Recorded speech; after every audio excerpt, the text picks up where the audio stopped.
அறிமுக இயக்குனர் ஜோதிஷ் சங்கருடைய இயக்கத்தில் பாசில் ஜோசப், லிஜோமோல் ஜோஸுடைய நடிப்பில் வெளியாகி இருக்கக்கூடிய சமீபத்திய மலையாள திரைப்படம் தான் பொன்மேன். இந்த திரைப்படம் எப்படி இருக்கு? வழக்கம் போல இந்த மலையாள திரைப்படமும் ரசிகர்களை கவர்ந்ததா அப்படின்னு கேட்டிங்கன்னா, முதல்ல இந்த படத்தினுடைய கதை.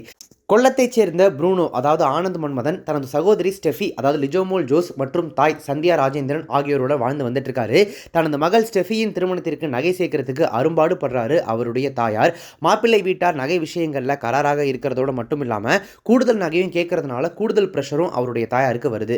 இப்படி மகளுடைய கல்யாணம் சம்பந்தமா தாயார் கஷ்டப்பட்டு இருக்க ஸ்டெஃபியின் சகோதரரான ப்ரூனோ பணம் ஈட்டுவதற்கான முயற்சிகளை எதையுமே எடுக்காம கட்சி பணிகளை ஈடுபட்டு வந்துட்டு இருக்காரு. பிறகு நண்பர்கள் மூலமா முயற்சிகளை மேற்கொண்டு தங்கையின் திருமணத்திற்காக 25 சவரன் நகையை பெறுவதற்கான ஏற்பாடுகளை செய்கிறாரு. பேசில் ஜோசப் கதாபாத்திரம், அதாவது பிபி அஜேஷ் அப்படின்ற வியாபாரி ஒருத்தர் ஸ்டெஃபிக்கு நகை கொடுக்குறாரு. ஆனால் திருமணமான அடுத்த நாளே அந்த நகைக்கான பணத்தை தாங்கிட்ட திரும்ப கொடுத்துடணும் அப்படின்னு சொல்லிட்டு ஒரு ஒப்பந்தத்தையும் போடுறாரு அஜேஷ். ஆனால் திருமணம் முடிஞ்சதும் நகையை திருப்பி கொடுக்க முடியாமல் தத்தளிக்குது ஸ்டெஃபியின் குடும்பம். ஸ்டெஃபியின் கணவர் மரியனோ, அதாவது சஜின் கோபு, அதை திரும்ப கொடுக்க மறுக்கிறாரு. தனது முதலாளிக்கு பதில் சொல்ல முடியாமல் பயந்து ஓடக்கூடிய அஜேஷ் பல பிரச்சனைகளையும் சந்திக்கிறாரு. நெருக்கடியில் சிக்கி தவிக்கக்கூடிய அஜேஷ் நகையை ஸ்டெஃபியின் கணவர்கிட்டேருந்து மீட்டாரா, அதை பேசில் ஜோசப் கிட்ட கொடுத்தாரா அப்படின்றது தான் இந்த பொன்மேன் அப்படின்ற திரைப்படத்தினுடைய கதை. ஸ்டெஃபி கதாபாத்திரத்தின் ஆழத்தை புரிஞ்சுக்கிட்டு கணவரை கண்டு பயம் கொள்ளும் இடத்திலையும் அதனை பொறுத்து கொள்ள முடியாமல் வெகுண்டு இடக்கூடிய இடத்திலையும் முதிர்ச்சியான நடிப்பை கொடுத்து ஒரு சிறந்த நடிகையாக மனசில் பதிகிறாங்க லிஜோமோல் ஜோஸ். கணவராக சஜின் கோபு படம் முழுக்க மூர்க்க குணமுடையவராக பல விஷயங்களை நிகழ்த்தி விருப்ப சம்பாதிக்கக்கூடிய வில்லன் கேரக்டரை வெற்றிகரமாக செஞ்சிருக்காரு. அதுலேயும் நகையின் மேலே பேராசை கொண்டு கண்களை விரித்து சண்டை போடுற இடம்லாம் பயங்கர அம்பன் சேட்டா அப்படின்னு சொல்லணும். தர்ம சங்கடத்தில் சிக்கி தத்தளிக்கக்கூடிய பேசில் ஜோசப் படத்தை தன்னுடைய தோள்களில் வழக்கம் போல தூக்கி சுமந்திருக்காரு.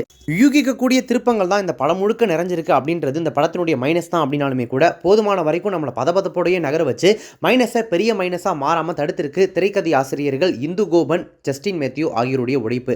ஆதி காலம் தொட்டு சில வருடங்களுக்கு முன்னாடி வரைக்கும் வரதட்சணை கொடுமையை பற்றி இங்கே தமிழிலேயே எவ்வளவோ திரைப்படங்கள் வந்திருக்கு, மலையாளத்திலையும் நிறைய திரைப்படங்கள் வந்திருக்கு. அந்த வகையில் வரதட்சணை கலாச்சாரம் விளிம்பு நிலையில் இருக்கக்கூடிய ஒரு குடும்பத்தை எந்த மாதிரியான சிரமத்திற்கு உட்படுத்துது அப்படின்றத எந்த அழுத்தமும் இல்லாமல் காமெடி கலந்து கதையின் போக்கினிலேயே பதிவு செய்ததற்காக இந்த திரைக்கதை ஆசிரியர்களுக்கு அடிபோலி அப்படின்னு சொல்லி ஒரு மிகப்பெரிய கைத்தட்டலே கொடுக்கலாம். நம்மளை ஆச்சரியப்படுத்தி மிகப்பெரிய அளவில் என்டர்டெயின் செய்திருக்கக்கூடிய இந்த பொன்மேன் சினிமா உண்மையாகவே 24 கேரட் தங்கம்.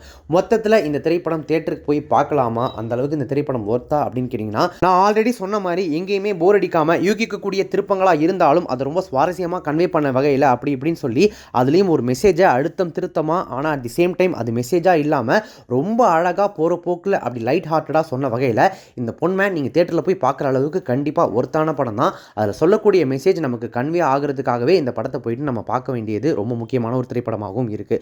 நீங்கள் இந்த பொன்மேன் திரைப்படத்தை பார்த்துட்டீங்க அப்படின்னா படத்தை பற்றின உங்களோட ரிவ்யூ என்ன அப்படின்றத கமெண்ட்ஸில் மென்ஷன் பண்ணுங்கள். இப்போ இந்த வீடியோ உங்களுக்கு ரொம்ப பிடிச்சிருந்துச்சுன்னா லைக் பண்ணுங்கள், ஷேர் பண்ணுங்கள். நம்ம சேனல் இது வரைக்கும் சப்ஸ்கிரைப் பண்ணாதவங்க யாராவது பார்த்துருக்கீங்க அப்படின்னா மறக்காம உடனே இப்போ நம்ம சேனலுக்கு சப்ஸ்கிரைப் பண்ணிட்டு பக்கத்தில் நோட்டிஃபிகேஷன் பட்டன் மறக்காம டிங் அணைத்திடுங்க.